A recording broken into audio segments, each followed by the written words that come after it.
Bonjour chers compatriotes, c'est encore moi, Eli Kamano. Je reviens pour apporter quelques précisions par rapport à cette affaire. Depuis le 16 novembre, aux environs de 4 heures du matin, mes enfants ont été enlevés par Mamadi Doumbouya et son CNRD. Ce régime, comme je l'ai toujours dit, est la plus grande punition et la plus terrible malédiction que la Guinée ait connue depuis son accession à l'indépendance. Un État voyou, un État criminel dirigé par un cartel qui kidnappe et enlève des enfants. Son silence d'ailleurs face à l'enlèvement de mes enfants n'est pas une omission, c'est un choix délibéré. Son silence face à l'enlèvement surtout d'un gendarme qui avait un numéro matricule et qui était doté d'une arme numérotée n'est pas une omission. Il confirme au contraire, chers compatriotes, qu'il est responsable de cet enlèvement. Un gendarme qui ne répond plus présent à l'appel depuis le 16 novembre et dont la hiérarchie décide de fermer les yeux en gardant un silence coupable. J'aimerais dire à M. Bala Samoura que Sa Fomba Kamano ne répond plus à l'appel depuis le 16. Et pourquoi la gendarmerie ne publie-t-elle pas de communiqué? Pourquoi ne signale-t-elle pas sa disparition? Vous savez pourquoi vous ne communiquez pas? Parce que vous les avez enlevés et vous les gardez avec vous pour me faire chanter.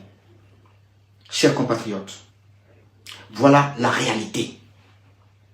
Et vous qui êtes en train de radoter que c'est moi qui ai organisé l'enlèvement de mes enfants, il n'y a pas que mes deux enfants et mon neveu dont j'ai organisé l'enlèvement.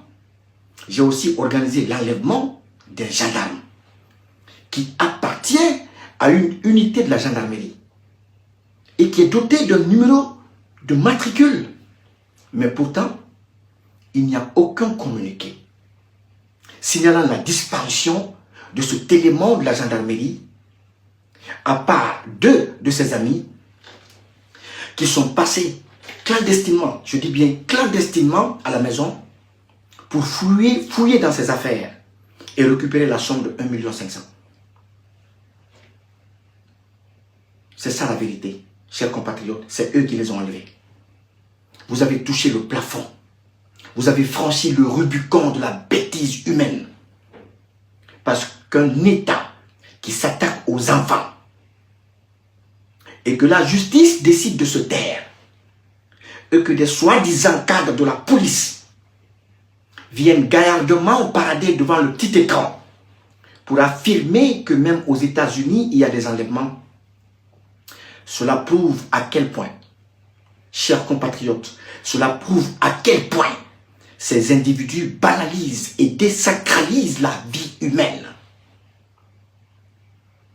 Chers compatriotes, laissez-moi vous dire que tous ces crimes commis dans ce pays, que toutes ces catastrophes qui frappent de plein fouet ce peuple, est le fruit d'un pacte. Un pacte satanique. Un pacte satanique parce qu'ils ont besoin de sang à offrir à leurs marabouts et à leurs démons pour conserver le pouvoir. Oui, chers compatriotes, vous avez très bien entendu. Mamadi Doumbouya et son clan ont besoin de sang. Pas de n'importe lequel. Pas de n'importe lequel. Mais le sang humain. C'est ce qui garantit le pacte qu'ils ont signé avec le diable. C'est ce qui renforce le pouvoir et permet de contrôler la masse. À votre avis, chers compatriotes, pourquoi y a-t-il eu un silence radio de leur part après le drame de Zérékoré et devant le drame de Manéa, où des dizaines et des dizaines de personnes, de victimes sont encore ensevelies sous la boue? Des victimes qui portent la même marque et le même signe, parce qu'elles sont les conséquences du pacte de sang signé par Mamadi et son clan. Et dans les jours à venir, il y a 400 mercenaires rwandais qui vont remplacer la garde prétorienne de Doumbouya pour mieux asseoir sa dictature. Chers compatriotes, dites à Mamadi Doumbouya d'arrêter d'amuser la galerie.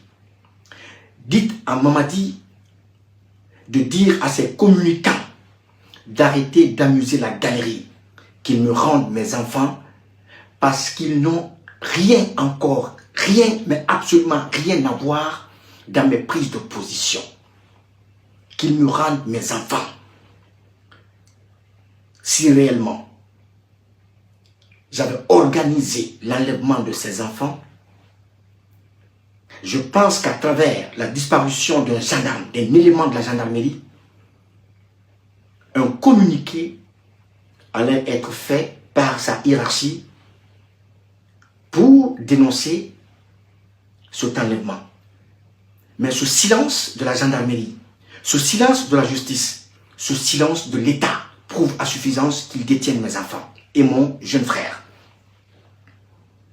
Je vous l'ai dit, ce sont des âmes innocentes qui n'ont pas demandé à être là, qui n'ont pas demandé à être mes enfants. Vous avez aussi des enfants. Vous avez des enfants à Amiens. Vous avez des enfants à Paris. Vous avez des enfants un peu partout, aux États-Unis, en France. C'est répertorié. Rendez-moi mes enfants, car l'école les attend.